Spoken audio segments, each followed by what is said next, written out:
오늘부터 성화의 교리에 대해서 여러분에게 증거하고자 합니다. 성화는 거룩에 관한 것입니다. 오늘 우리는 첫 번째 시간으로 성경에 증거되어 있는 거룩의 의미가 무엇인지, 그 본질에 이르기까지 그 의미를 찬찬히 살펴보도록 하겠습니다. 신약 성경에는 그리스도인들을 향한 거룩한 행위가 요구되고 있습니다. 그것은 다음과 같습니다. 데살로니가전서 4장 3절 이하에 이렇게 사도는 증거하고 있습니다. 하나님의 뜻은 이것이니. 여기서 하나님의 뜻은 왕의 의지를 의미합니다. 하나님은 우리의 주권자로서 의지를 가지시고 다스리시고 지배하고 있습니다. 그 왕의 의지는 바로 우리의 거룩함이라. 그렇다면 거룩이 무엇일까요? 곧 음란을 버리고 각각 거룩함과 존귀함으로 자기의 안에 취할 줄을 알고 하나님을 모르는 이방인과 같이 세욕을 쫓지 말고. 우리는 이 본문의 말씀을 통해서 초대교회가 거했던 그 당시의 환경이 얼마나 무분별하고 방탕한 시대였는지를 알 수가 있습니다. 그리고 이방인이었다가 부름을 받았던 이방교회의 성도들은 거의 이교도로서 그러한 환경 속에서 살아가다가 하나님의 부름을 따라 교회로 들어온 자들이었습니다. 그들은 성령을 받았고 하나님의 은혜를 받았습니다. 그럼에도 불구하고 여전히 그들이 살던 방식, 문화, 그들의 사회의 습성을 따라서 그 시대의 음란과 세욕을 따라 나아가던 자들이 많았다라고 하는 것을 알 수가 있습니다. 얼마나 음란하면 자기의 아내조차 존중과 명예 없이 세욕을 쫓아서 자기의 아내를 취하는 자들이 많았겠는지요. 그러므로 그리스도인들을 향하여 각각 거룩함과 존귀함으로, 즉 영혜와 존경으로 자기의 아내를 취할 줄을 알고 하나님을 모르는 이방인과 같이 세욕을 쫓지 말라.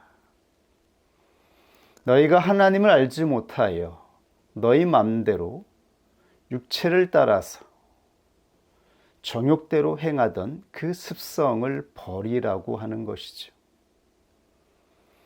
여기서 말하는 세욕은 무분별한 절제 없는 육체의 정욕을 의미합니다. 하나님의 언약, 하나님 앞에서의 말씀을 떠나서 이루어지는 모든 쾌락에 대해서 말씀하고 있는 것입니다. 그리고 이 일의 분수를 넘어서, 즉 한계를 넘어서, 여기서 말하는 한계는 무엇일까요? 형제를 해하지 말라. 여기서 말하는 형제는 같이 예수 그리스도를 믿고 있었던 형제들을 의미합니다. 한 교회 안에서 형제와 자매로 가까이 지내고 있었던 관계성을 의미하고 있는 것이죠. 그런데 이들은 각기 자기의 정욕을 따라서 다른 형제의 아내를 취하고 그리고 복수하고 서로 해하고 속이는 일들이 있었습니다. 이러한 일들에 대하여 형제를 해하지 말고 이 모든 일에 주께서 신원하여 주심이라고 말씀하고 있습니다. 이 말이 무슨 의미일까요? 여기에 모든 그리스도인의 삶이 놓여져 있습니다. 이 모든 일에 주께서 신원하여 주심이라. 여기서 신원은 바로 복수자, 처벌하는 자를 의미합니다. 그리스도인들은 스스로 정죄하거나 심판해서는 안 된다라고 말씀하고 있는 것입니다. 어떠한 억울함이든지 어떠한 이유에선지 간에 스스로 복수하지 말라라고 합니다. 자기의 억울함을 풀기 위해서 자기의 의지를 사용하지 말라라고 하는 것입니다. 왜냐하면 우리에게는 우리를 다스리시는 왕의 의지가 있기 때문입니다. 그리고 하나님께서 마지막에 모든 것을 심판하시고 결산하시기 때문인 것입니다. 그러므로 그리스도인들은 스스로의 의지로 육체의 의지를 사용하지 말라라고 말씀하고 있습니다. 이것이 타락한 아담이 시작하였던 의지였습니다. 이 의지로 말미암아 스스로 선과 악을 판단하여 나아갔을 때에 성경의 증거는 그 마지막 결과가 바로 아담의 7대 손이었던 람에게 결과로 열매를 맺는다라고 말하고 있는 것입니다. 즉 결국에는 자기가 스스로 왕의 의지, 주권적인 의지를 갖고 멸망하는 상태에 이르게 된다라고 말씀하고 있는 것입니다. 이것이 창세기 4장 24절 우리가 익히 살펴보았던 말씀입니다. 가인을 위하여는 벌이 7배일진데 라멕을 위하여는 벌이 77배 1이라. 이것이 바로 라멕이 스스로 왕의 자리에 올라서 자기가 자기를 상하게 한 자, 자기를 해한 자에게 판단하였던 바로 그 분노의 의지였으며 사람이 스스로 왕이 되어서 행했던 바로 이 폭력의 의지였던 것입니다.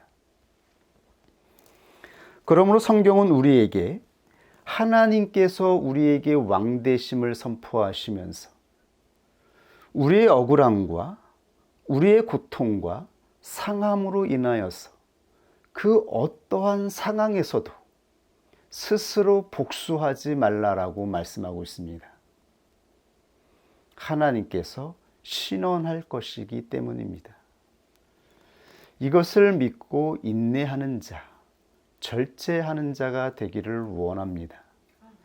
이것이 바로 성경에서 증거하고 있는 거룩한 행위이며 거룩한 모습인 것입니다.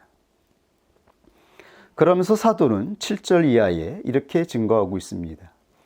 하나님이 우리를 부르심은 부정케 하심이 아니요. 즉 더럽게 하심이 아님을 말씀하고 있습니다. 많은 이들이 하나님의 은혜 가운데에서 방탕하고 타락하곤 합니다. 그렇다면 우리가 타락하고 방탕한 것은 하나님의 은혜 때문인 것인가요? 하나님께서 우리를 부르신 것이 우리가 하나님의 은혜 가운데에서 더럽게 생활하고 부정한 가운데 놓여도 된다라는 말씀인가요? 그렇지 않습니다. 사도는 하나님이 우리를 부르심은 부정케 하심이 아니요 거룩케 하심이니 깨끗케 하심이라고 말씀하고 있습니다. 그러므로 저버리는 자는 사람을 저버림이 아니요 너희에게 그의 성령을 주신 하나님을 저버림이라. 여기에 거룩의 본질이 증거되어 있습니다. 거룩의 본질은 바로 영에 있는 것입니다. 영이 바로 거룩의 본질입니다. 우리가 부정하고 부패하고 방탕한 길로 나아가는 것은 하나님께서 우리에게 주신 성령을 떠나는 것입니다. 그리고 성령을 거절하는 것입니다. 이것은 그리스도인들이 가야 하는 길이 아님을 말씀하고 있습니다. 성령은 깨끗한 영입니다. 성령은 순결한 영입니다. 성령은 은혜의 영입니다. 우리가 성령을 따라간다면 성령께서 주시는 은혜 가운데에서 기꺼이 거룩하며 깨끗하며 순결한 길로 나아가게 되는 것입니다. 그렇다면 오늘 강론의 주제로 한번 본격적으로 들어가 보도록 하겠습니다. 성화의 교리, 즉 하나님은 어떻게 원칙적으로 거룩한 이들을, 즉 칭의로서 거룩하게 된 우리들을 실제적으로, 즉 현실적으로 거룩하고 경건하게 만드시는 것일까요? 우리는 원칙적으로는 예수 그리스도의 속죄의 대속의 은혜를 믿음으로 받음으로써 의롭다 칭함을 받았습니다.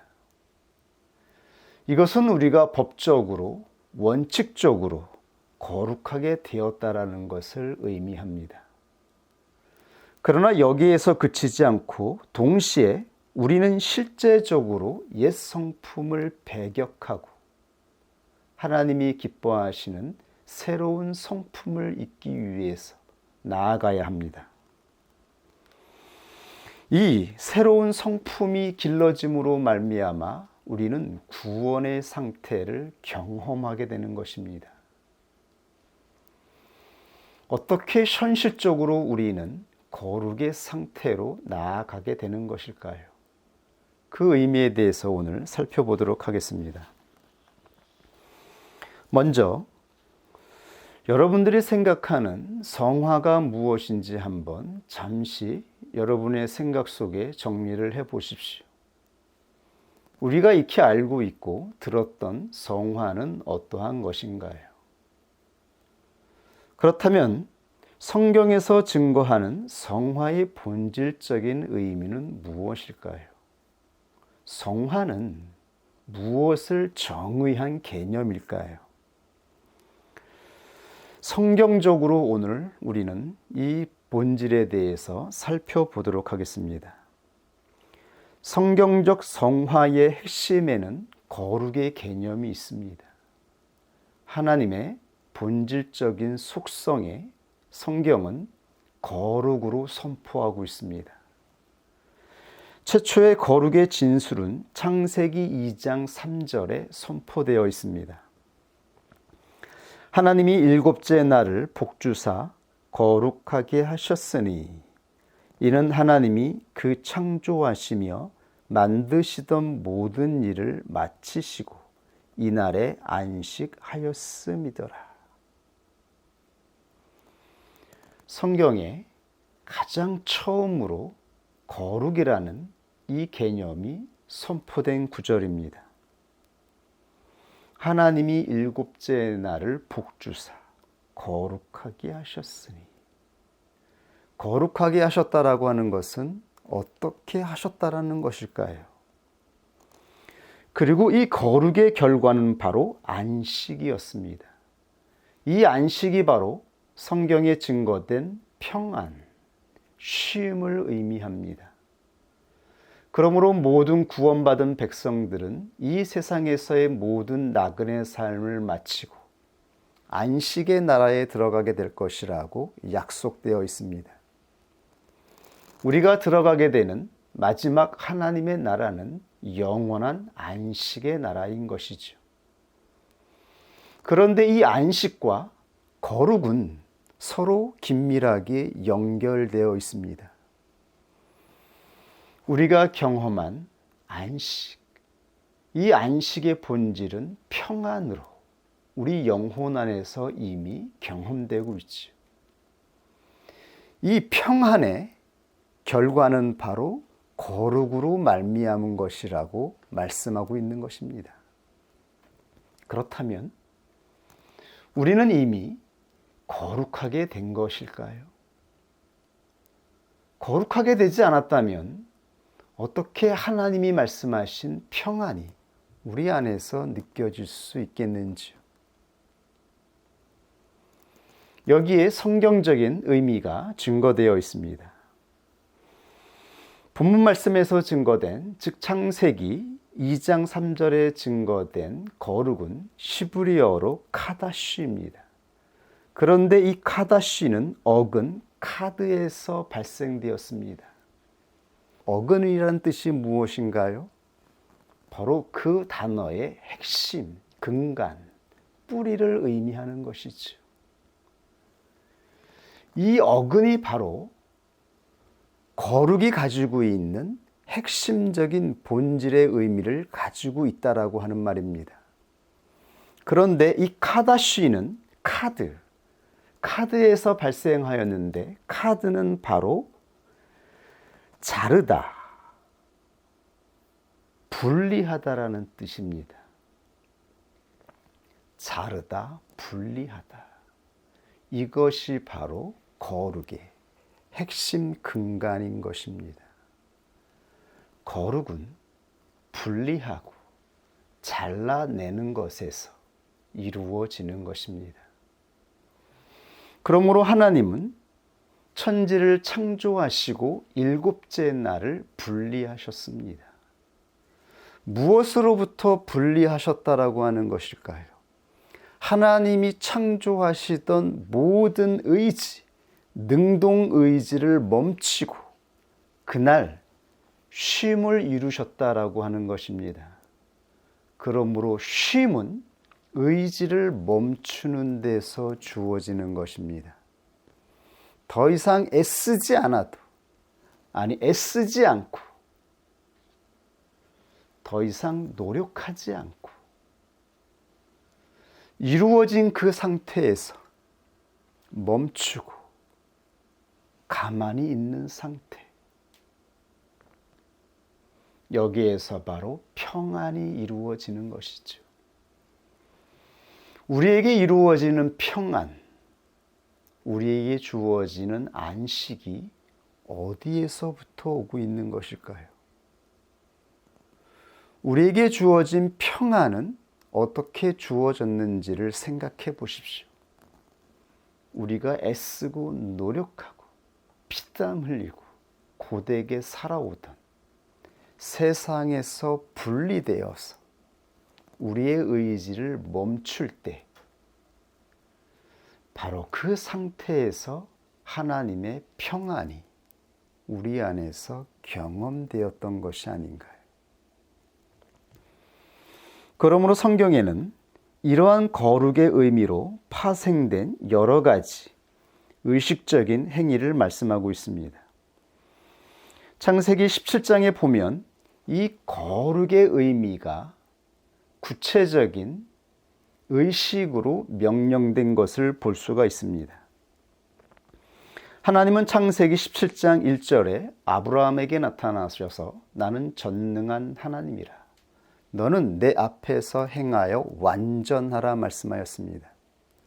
그러면서 그 완전의 표지로 할례를 명하셨지요. 우리가 계속적으로 살펴보았지만 이 본문의 말씀들은 성경에서 아주 중요한 영적인 의미를 가지고 있는 본문들입니다.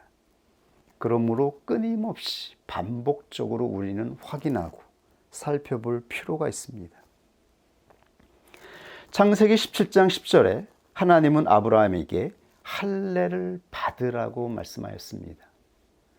이 할례는 하나님이 아브라함과 아브라함의 자손들과 맺은 영원한 언약을 표지하고 있는 것입니다. 하나님과 영원한 언약을 맺은 관계성을 표지하는 것으로 할례를 명하였습니다. 그렇다면 이 할례의 의미는 무엇인가요? 히브리어 할례의 단어는 물이라고 발음하는데 이 의미는 잘라내다입니다. 잘라내다, 자르다입니다. 즉 거룩의 본질적인 핵심 의미와 같은 것이지요. 본래 이 할례는 그 당시에 이미 행해지던 풍습이었습니다. 모든 사내 아이들은 사춘기가 되면 성인 의식을 치르게 되는데 그때 나이가 13세입니다. 13세에 할례를 받고 성인 의식을 치르게 됩니다. 그런데 이스라엘 백성들의 모든 자녀들은 난지 8일 만에 할례를 받게 했습니다. 즉, 그 당시에 행하던 이 풍습이 종교 의식으로 바뀌게 된 것입니다. 모든 이스라엘 백성들의 남자 아이들은 태어남과 동시에 8일째 되는 날 종교 의식을 행합니다. 즉 할례를 받는 것이죠. 잘라내는 것입니다. 바로 양피를 베는 것입니다. 남자의 생식기의 표피를 베어내는 것이죠. 그러므로 17장 11절 양피를 베어라. 베어라가 할례입니다. 할례를 받으라도 시브리 동사 물입니다. 똑같은 의미입니다. 베어라. 할례를 받으라. 그러면서 17장 14절 할례를 받지 아니한 자, 즉 잘라내지 아니한 자, 그는 백성 중에서 끊어지리니 이 끊어지리니도 잘라내다. 은유적으로는 뿌리채 뽑아내다라는 뜻입니다. 이 의미가 무슨 의미를 나타내고 있는 것입니까? 하나님의 언약을 파기하고 하나님과의 관계성을 파괴한 모든 죄의 근원, 죄의 뿌리는 바로 육체의 본성에 있었습니다. 육체의 본성 자체가 악한 것이 아니었지만 아담이 원수 마귀의 유혹을 따라 그가 육체의 본성으로 말미암아 하나님을 떠나서 하나님의 뜻을 벗어나서 자기의 의지로 선악을 알게 하는 나무의 열매를 따먹었습니다. 바로 여기서 죄가 시작된 것이죠. 그러므로 이제 우리의 육체의 본성은 부패되고 타락하여서 이 육체의 본성대로 의지를 내게 되면 하나님의 뜻에서 벗어나게 된다라고 하는 것이죠. 이 사건이 현실적으로 칭의를 받았던 아브라함에게 발생하였던 것입니다. 창세기 15장에서 아브라함은 믿음으로 의롭다 칭함을 받았습니다. 그러나 성경에 증거된 것은 무엇입니까? 그가 창세기 16장에서 하나님의 언약을 떠나 육체의 본성을 따라 자기에게 주어진 육체의 관습을 따라 하나님의 뜻이 이루어지기를 기다리지 못하고 하갈을 취하여, 즉 애굽 여자, 세상의 여인 하갈을 취하여 이스마엘을 낳았던 것이죠. 그러므로 하나님과의 언약이 파기된 것입니다. 인간인, 즉 하나님의 택함을 입었던 사람이 어떻게 자기의 본성을 따라 나아갈 때에 하나님과 더 이상 같이 할 수 없는 그러한 의지로 부패되는지를 보여주고 있는 것이죠. 그러므로 할례는 우리에게 무엇을 가르쳐주고 있습니까? 바로 육체의 본성이 시작되는 그 본성을 끊어내라고 말씀하고 있는 것이지요. 이것이 바로 우리가 잘라내야 하는 본질인 것입니다. 그런데 구약에는 이 거룩의 행위가 예식적으로, 예배적이며 의식적으로 행해지고 있습니다. 왜 구약은 거룩의 행위를 할례와 같이 의식적으로 행하고 있는 것일까요? 그것은 우리의 본성으로는 우리의 육체의 의지로는 거룩을 행하여 나아가지 못하기 때문인 것이지요. 하나님의 명령은 선명하며 분명합니다. 하나님과 교제하기 위해, 하나님과의 친밀한 관계성을 유지하기 위해서는 반드시 하나님의 거룩한 성품에 참여할 수 있는 거룩한 상태를 유지해야 합니다. 그러나 누가, 어떠한 인간이 이미 부패되고 죄로 역사하고 있는 육체를 가지고 있는 인간이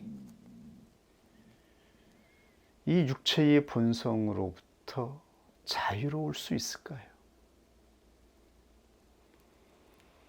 우리 자신의 모습을 보십시오. 한동안, 어느 정도, 그리고 오랫동안 우리는 이 거룩의 상태를 하나님 앞에서 유지할 수 있습니다. 그러나 이 거룩을 유지하는 것은 쉬운 일이 아닌 것입니다. 어느 순간 우리가 알지 못하는 때, 방심하는 때에 우리의 육신의 본성은 작용하고 우리는 감각 없이, 분별 없이 그 본성을 따라 육체의 의지로 행하게 되는 것이지요. 결국 육체의 의지로 우리가 나아갈 때에 우리는 아담이 경험했던 타락의 상태를 경험하게 되는 것이죠. 육체의 본성으로부터 우리가 살아가면서 우리의 생명으로 활동해야 하는 그 의지로부터 어떻게 우리가 거룩을 유지할 수 있는가요? 그러므로 성경에는 이 모든 거룩의 성취에 대하여 이미 구약에 예언되어 있습니다. 이사야 53장 8절에, 물론 이사야 53장 전체가 이 예언에 관한 내용입니다. 그가 곤욕과 신문을 당하고 끌려갔으니 그 세대 중에 누가 생각하기를 그가 산자의 땅에서 끊어짐은 마땅히 형벌받을 내 백성의 허물을 인함이라 하였으리요. 여기서 그는 장차 이 땅에 오실 예수 그리스도를 말씀하고 있는 것이죠. 하나님은 이사야 선지자를 통하여 하나님이 말씀하신 거룩이 어떻게 성취될 것인지를 예언하였습니다. 이사야 선지자는 성령 충만하여 이 예언을 선포하였던 것입니다. 그가 곤욕과 신문을 당하고 끌려갔으니 그 세대 중에 누가 생각하기를 그가 산자의 땅에서 끊어짐은 자르다, 분리되다입니다. 그가 산자의 땅에서 끊어졌습니다. 그 이유는 마땅히 형벌받을 내 백성의 허물을 인함이라. 우리의 허물 때문에 대신 예수 그리스도께서 산자의 땅에서 끊어졌다라고 말씀하고 있는 것입니다. 왜 하나님은 예수 그리스도를 잘라내신 것일까요? 무엇을 잘라내신 것입니까? 예수 그리스도가 바로 인간을 대표로 하여서 그 모든 육체의 본성을 잘라내신 것입니다. 우리 안에 역사하던 질서, 세력, 육체의 세력을 잘라내신 것이죠. 이사야 53장 10절 이하에 계속해서 이렇게 증거되어 있습니다. 여호와께서 그로 상함을 받게 하시기를. 여호와는 예수 그리스도가 이 모든 상함, 고통을 받게 하셨습니다. 여호와께서 그로 상함을 받게 하시기를 원하사 질고를 당케 하셨은즉 그 영혼을 속건 제물로 드리기에 이르면 그가 그 씨를 보게 되며 그 날은 길 것이요. 그가 속건 제물, 즉 화목 제물로 드려지게 될 때에 씨가 나타날 것을 말씀하였습니다.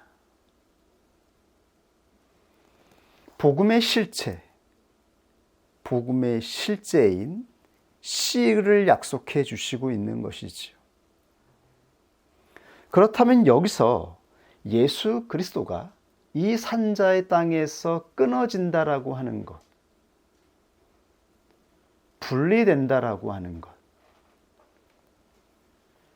이 의미는 무엇을 의미하고 있는 것인가요? 바로 육체의 죽음을 의미하고 있는 것입니다. 육체의 죽음으로써 우리의 육체의 본성은 드디어 잘려지는 것입니다. 이것이 유일한 방법인 것입니다.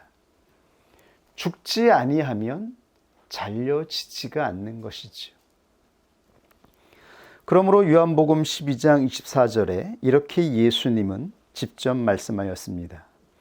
내가 진실로 진실로 너희에게 이르노니 한 알의 밀이 땅에 떨어져 죽지 아니하면 한 알 그대로 있고 죽으면 많은 열매를 맺느니라. 바로 예수 그리스도의 죽음은 씨를 뿌리고 열매를 맺기 위함이었습니다. 예수 그리스도는 이 땅에 오셔서 산자의 땅에서 죽어짐으로 말미암아 예수 그리스도의 생명의 씨를 이 땅에 남기신 것입니다. 그리고 그의 제자들을 통하여 씨가 뿌려지게 하신 것입니다. 그리고 그 씨가 뿌려지는 땅마다 열매를 맺게 하신 것이죠. 이 놀라운 복된 소식이 이미 구약의 선지자들을 통하여 믿음의 사람들을 통하여 예언되었던 것입니다. 예수 그리스도는 구약에 예언된 그대로 그 성취로 그 실상으로 이 땅에 오셔서 현실을 보여주신 것입니다. 거룩의 본질이 무엇인지를 우리에게 보여주고 있습니다. 그것은 육체의 본성을 끊어내는 것입니다. 그러므로 육체의 본성을 끊어내는 마지막 궁극적인 성취는 바로 순교로 이루어지는 것입니다.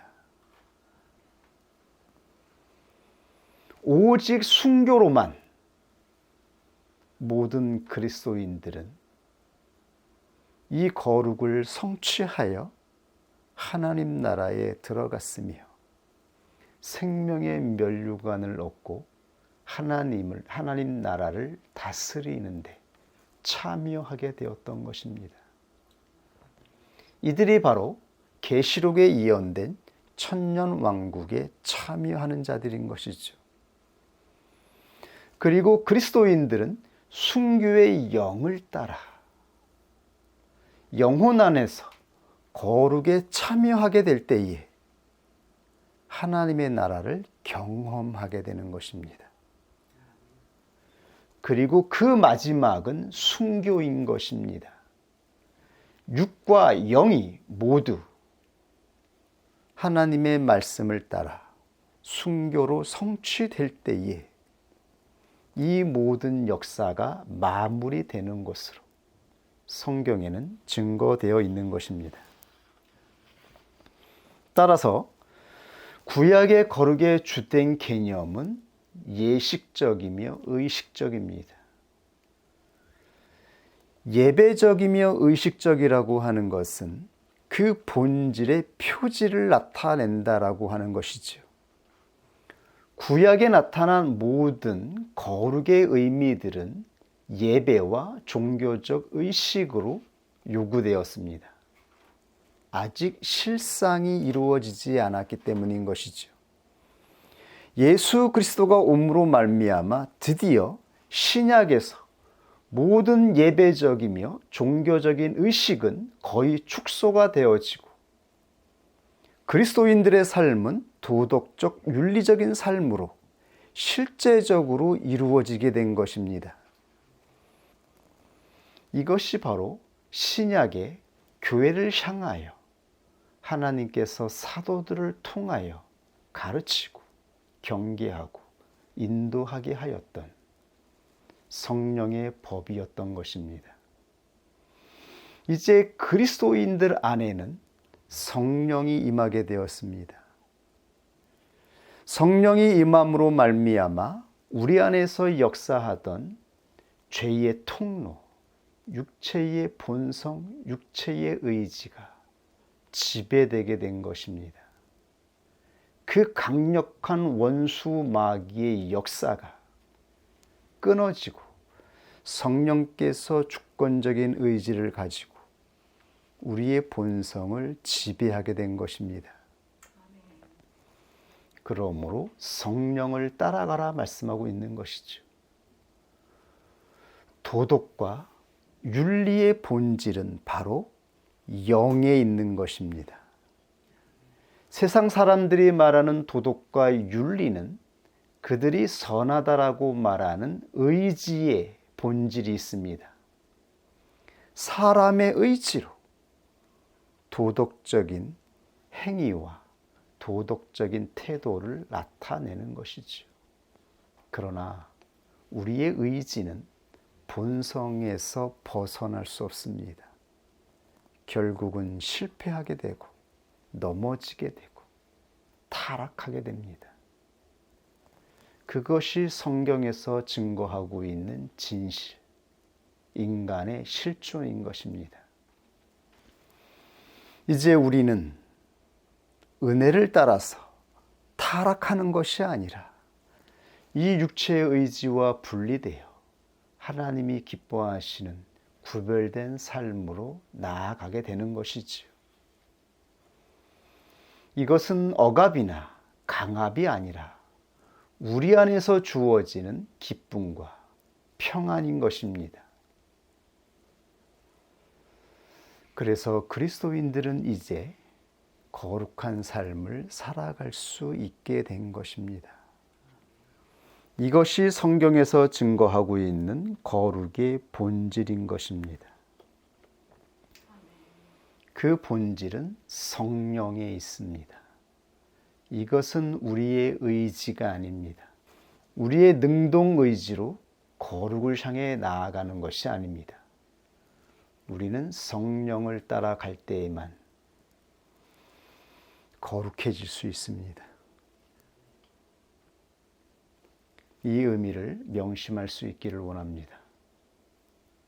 성경에서 말씀하고 있는 거룩의 본질은 육체의 본성을 끊어내는 것, 육체의 의지를 멈추는 것, 그리고 성령을 따라 나아가는 것. 여기에 거룩의 본질이 있다라고 하는 것을 여러분들이 기억하실 수 있기를 원합니다. 그리고 다음 주에 신분적 성화와 점진적인 성화에 대해서 살펴보도록 하겠습니다. 우리 함께 하나님이 주신 말씀을 따라 같이 기도하겠습니다.